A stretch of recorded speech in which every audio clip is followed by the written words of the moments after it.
This is the Digital Savage Experience Podcast, hosted by Roman Prokopchuk, bringing you all things digital marketing, tech, business, and motivation. What's stopping you from becoming relentless in all aspects of life? Are you ready to become a digital savage? Let's get into today's episode.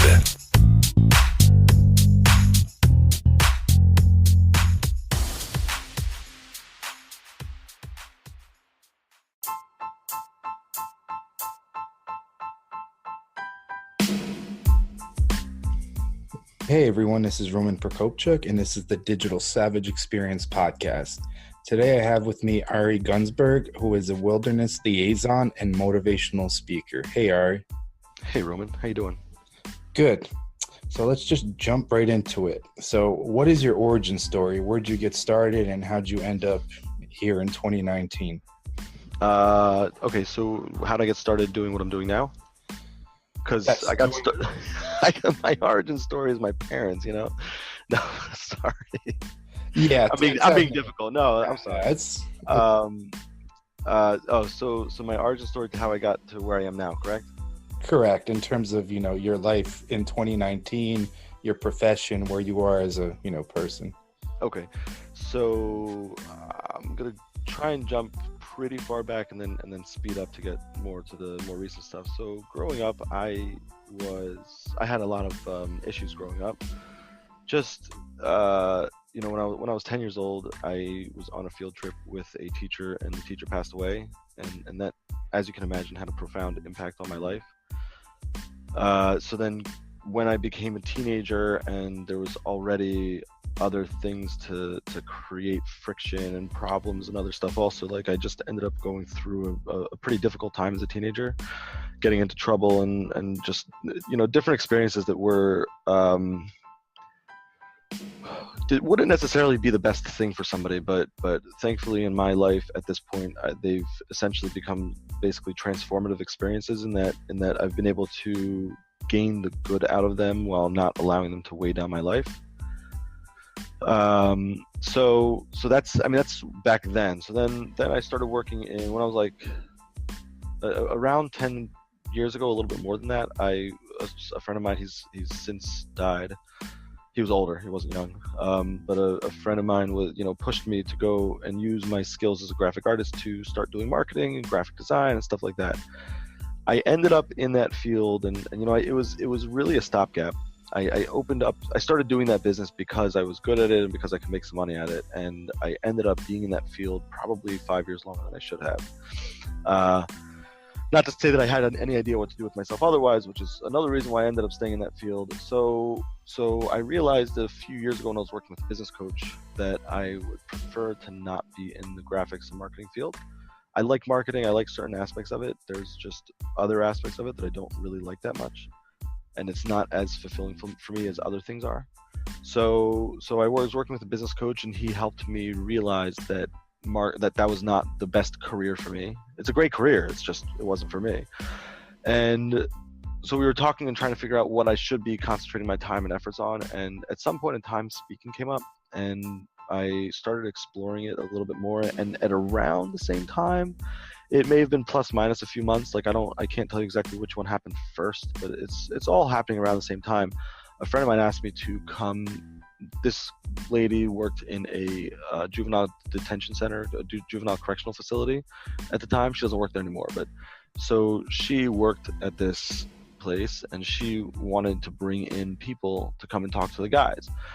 She explained to everybody, she's like, it's career week. I want to have speakers come in, and most of these kids, the only people that they know the only careers that they really know of are drug dealer, police officer, teacher, or correctional officer. She was trying to explain that they, maybe it's a few more options than that, but they didn't know of many viable career options. So she just wants people to come in and give them a more diverse view on what potential things you can do to make money in your life. Initially I said no, and I ended up initially I said no. I just didn't want to reopen that whole chapter of my life and everything. And then I realized that of all the people that she probably asked, I probably could connect to the kids the most. So I turned around and I said, you know what, I'm going to come do it, even though I'm not really a big fan. Whatever, I'll come do it. And I went in, and it was amazing. You know, I mean, the morning of the speech, I got incredibly nervous. I'm like, they're not going to want to know my story. They don't really care. They're stuck in there. I got very nervous, and I went in there, and because I started second guessing myself, which self-doubt is never helpful, really. Because I started second guessing myself, when I got in there, I asked them, you know, who wants to actually hear my story, and almost unanimously, they all raised their hands to signify that they did want to hear my story. So that was a transformative experience as well, when I saw the impact that I could have by going in and talking to people. And sharing parts of my story and sharing parts of my perspective and just discussing with them and seeing where it went. So I spent like 45 minutes telling them my story, and then I spent another 45 minutes doing a marketing exercise with them where we created a product and a brand and everything just on the fly. And they all had a great time. And I ended up doing I did a little graphic presentation of the product that they developed, and I sent it to the girl who worked at the facility. She printed it out, she took it in, and they were ecstatic. They were like, yo, this is like real. You know, they were just, she was sending me via text message some of the statements that they were making, and I was like, nice, because they loved it. You know, so that's how I got into the speaking thing. The wilderness liaison aspect of what I do is I've loved nature for a long time. Ever since I'm a little kid, you know, I've loved being out in nature. Doesn't mean I always get to go, but it's really one of my favorite places to be. And when I was 14, I went on an Outward Bound trip, which was a phenomenal experience. If you've never heard of Outward Bound, it's basically wilderness trips that are created and formulated to help people grow as people. I think that might be a good synopsis. And it was just a wonderful experience. And ever since then, I had this dream in the back of my head of becoming maybe an Outward Bound guide, or maybe becoming a wilderness guide. And I never really pursued it fully because there was just certain things that got in the way. And one of the big ones was that there's this certification called a Wilderness First Responder, which is a medical certification for the backcountry. And I never could make it happen to get the certification. It was either money, or it was time, or it was work, and it was all these things. So a year or two ago, I was talking to my wife, and you know, she knew that I was unhappy in the path that I was on, and we were talking about what to do and where I could go. So we ended up discussing this potential of me doing wilderness trips. And I was like, you know, I don't know how I'm going to do it because I have the family at home, so I'd have to leave. I can't do a wilderness trip and not leave the family for a while. She's like, well, I think if you only do it a few times a year, I think that we can work it out. I made sure, you know, are you sure? Is it really okay? And so when she really gave me the okay, I said, okay, great. And I started trying to get wilderness trips together. You know, so to do those, I basically hired guides who had the Wilderness First Responder certification. And then right now in a little bit of a quiet period, because right now I'm concentrating more on my speaking business than the wilderness business, in a little period of calm somewhat this past winter, I actually went and got my Wilderness First Responder certification. So it's just another step towards making myself a little bit more valuable as a wilderness guide, as somebody who can take people out. And in fact, now that I have that Wilderness First Responder certification, and I'm working on the speaking gigs, which includes motivational speaking, but also includes stuff like corporate workshops and team building workshops and stuff like that, I'm actually now able to offer little mini backpacking trips where we take members of a corporation out into the woods, do some crazy wilderness trip, but integrate team building or integrate leadership or integrate whatever skill they want to work on directly into the whole experience. You know? Nice. That's pretty cool. And where primarily do you do the wilderness aspect of it? Anywhere in the United States or a specific area? I would say anywhere in the world. Oh, in the world. Nice. Yeah, I'm not there are certain places that just would be logistically or other reasons impossible to go to, but I'm not really limited to anything. It certainly gets complicated if you go out of the country, and a lot of times with the certain state parks or national parks, it gets complex as well with the regulations and the permits and all this stuff. But ultimately, I'll go anywhere. And to do one of my workshops, the Thrive Wilderness workshop, that's really wherever you are. Like, what city are you in? Our closest city is like Princeton or Trenton in New Jersey. Okay, so like if if we were going to do some type of workshop, I would take a look at a map and find some state park options or maybe national forest land that's within, let's say, a 20-minute to an hour drive away from your office, and then I would say, hey, let's do it over here. Nice. And that's for the single day workshops. For the multi-day workshops, we have to find larger land areas. But again, there's a solution to every single one of them. So really, we operate anywhere. Okay. And for the speaking, do you tailor it obviously to where you're speaking, or is it kind of the motivational focus regardless of the setting or venue? Right. For the speaking, my goal always with speaking is to make it the most valuable speech for you, or the most valuable speech for your organization. So to go back to what you said at the beginning, yes, I do tailor it. I want to make it that it connects with your audience as well as possible. And so there have been, I've seen people mention that like a lot of speakers will just talk about themselves the whole time, yada yada yada. I mean, obviously a lot of the personal experience that people are drawing on has to come from themselves and has to come from personal stories. But I don't believe in limiting myself to only personal stories. Like I love bringing up any story or any point that will help the overall goal of the event or the overall goal of the speech, or to help illustrate whatever it is that we're trying to illustrate.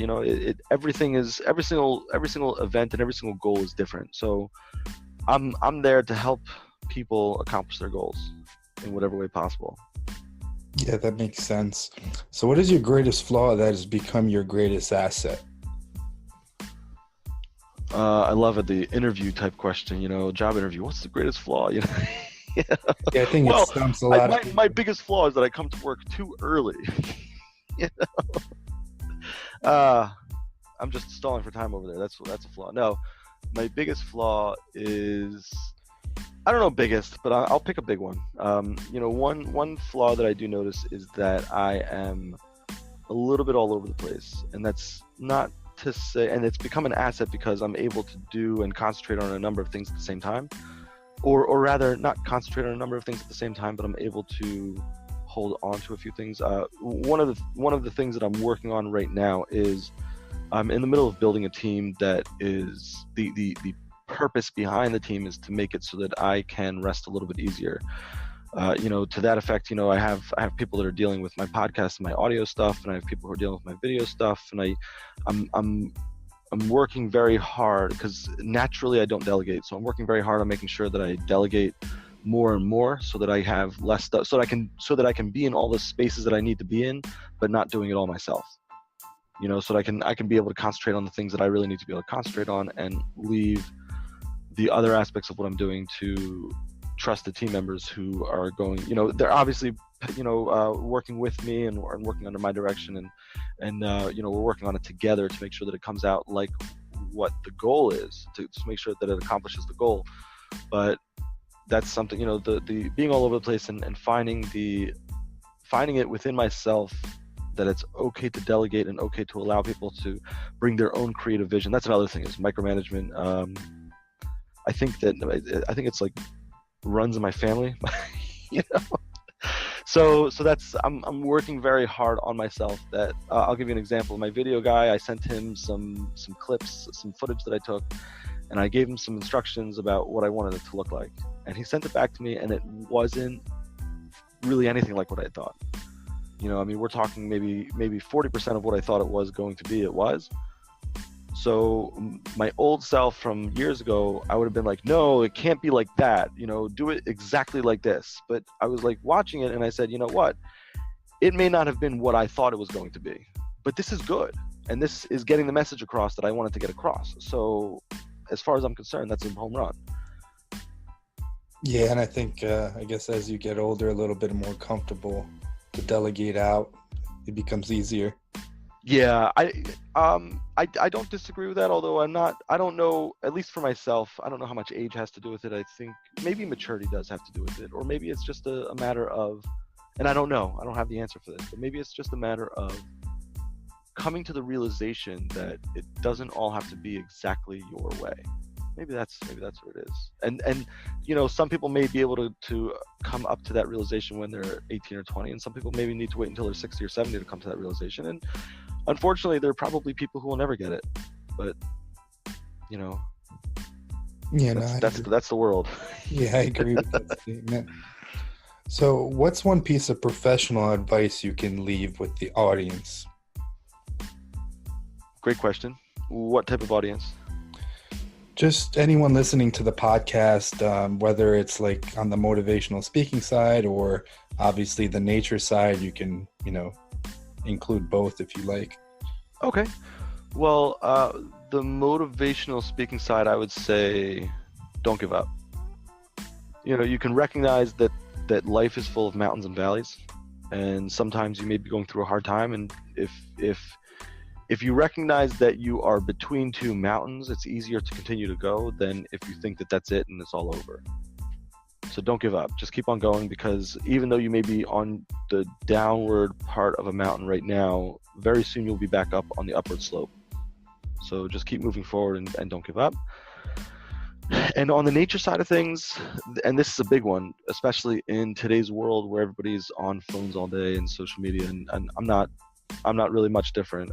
Maybe not quite as much as some people, but I'm really not that much different. But go outside. Go outside and enjoy nature.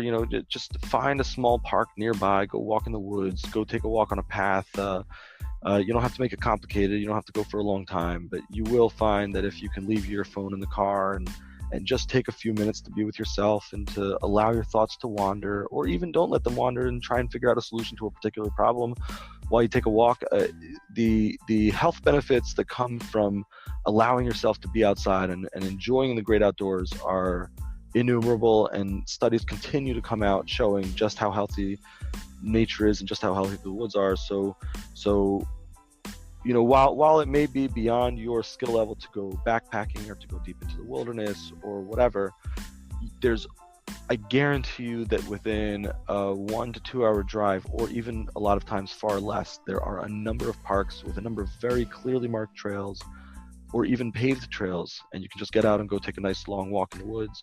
Even 20 minutes will help, but if you go out for an hour, 2 hours, whatever, take your kids. They're going to love it. As much as they complain on your way out, they'll love it. The more that you can get outside, the more you'll find that it's amazing the effect that it has on people.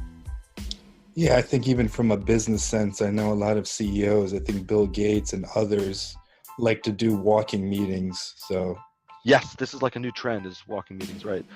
And I'm hoping I can position my wilderness workshops really right into that, because it's like, okay, instead of just walking meetings, let's go hiking and do team building at the same time. Let's all get everybody out, and let's de-stress a little bit together out in nature, because we will all come back to the office fresher and more creative because of it. Yeah, you need to get out of that kind of office cubicle environment once in a while regardless, so it definitely does help. Yep. So this is a general question, if you will, but what motivates you to succeed? That's a good question. It is general. What motivates me to succeed? At the beginning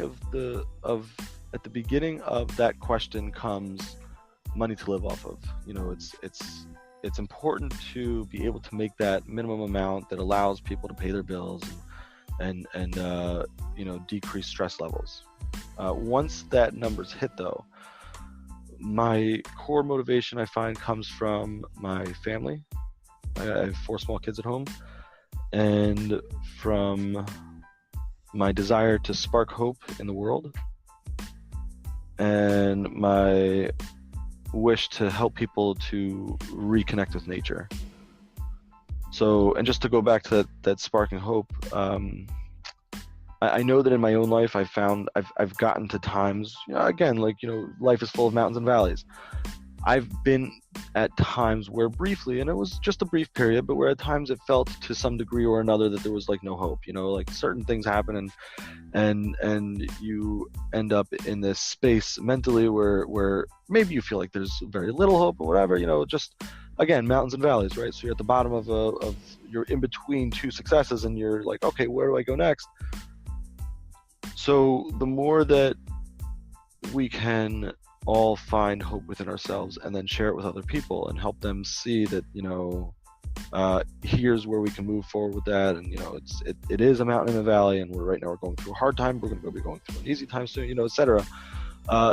The more that people realize that, the better they will feel, the better that they'll do, the better interpersonal relationships they'll have. It can be life-changing to increase the level of hope in somebody, and it can increase their happiness, and that's life-changing. I mean, it overflows with benefits the more that you look at it and explore what it does to people. And so that's a big part of what drives me. So with 4 small kids and a wife, how do you balance those 2 business aspects? Very precariously. Good answer. I do the best I can. We just had a baby like 5 months ago or so. So Congratulations. Thank you. I just do the best that I can, and sometimes it gets absolutely crazy, and that's why sometimes I even need to remind myself to get out and just go relax and walk around in nature and just enjoy myself.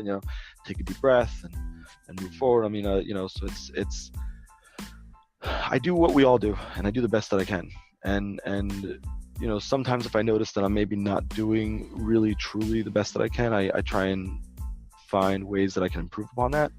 But ultimately, that's what the goal is. And you asked before, like, what motivates me? I said my family, but I completely missed something. I had a realization a long time ago. This long before I was married, long before I had kids. But I realized that if you focus your life on a certain aspect and you work towards that one aspect, like, depending on what it is, you can certainly argue that there's certain aspects that, as long as you do that and you do it really well, doesn't matter what the rest of your life looks like, then you're a success. And where I came in specifically for that, for me, was that I realized that if I can look back at the end of my life and say I was a good dad, I was a good father, no matter what else happened in my life, whatever, let's just say struggles with this, that, whatever, financial, this, who knows, whatever it is, I can turn around and be like, it was a life well lived. So that is, I did say that my family's part of my motivation, but to continuously be a good dad overall is also a big part of what motivates me. Yes, I agree. This year, me and my wife became foster parents, so we kind of just had wow, congratulations. two little toddlers dropped off at our doorstep, and we've been, doing our best in terms of understanding how to deal with the stuff that's happened to them, how to, raise them. Oh yeah, everything. So it's all about patience. Yeah, being a role model and, just them looking up to you and feeling safe and protected, and that, like, I love you at the end of the day, really makes a difference. Yep, absolutely. And that's another thing also is, I'm working to help people all over the place, and it's at the forefront of my mind constantly that if I'm not careful and I'm always doing stuff outside and I'm always doing stuff with people that are not my family, I don't want to create a situation where my family needs to essentially go to people like me to try and motivate them because they couldn't get it from me. Like, that's kind of ridiculous to me, or like, they talk about teens at risk, whatever. I'm doing everything I can, and some stuff is out of our control and there's nothing we can do about it, but I'm doing everything that I can to make sure that stuff that I'm doing is not pushing them to, because I work with some teens I work with some teenagers. I don't want my work with the teenagers to cause it that my kids are going to need the same type of programming when they're older. Like, I'm doing my best to sit there and make sure that that's the focus and that doesn't happen. That I give them the time and the love and the care and everything else, while also maintaining, the things that I need to do to make everything else work. Yeah, I agree. It's very important. So I really appreciate your time and you coming on. Thank you. And let everyone know how they can find you. The best way to get in touch with me or to learn more about the stuff that I'm doing is on my website. And the shortened URL to find it is arigunz.com. That's ARIGUNZ.com. Awesome. Great. Thank you. Thank you, Roman.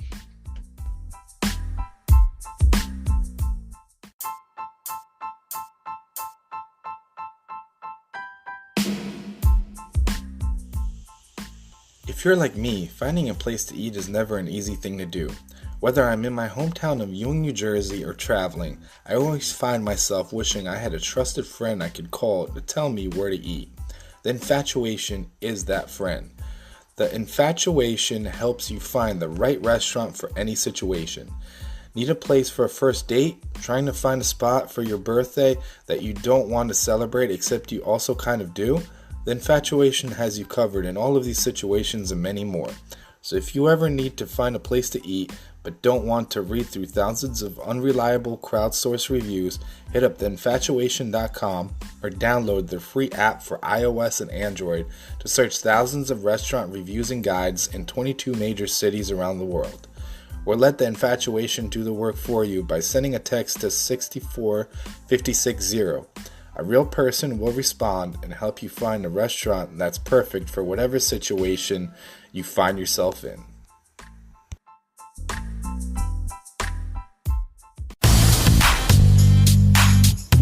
This podcast has been brought to you by Nova Zora Digital. Find out how Nova Zora Digital can help your company grow online. Learn more at novazoradigital.com. Until next time, all you digital savages.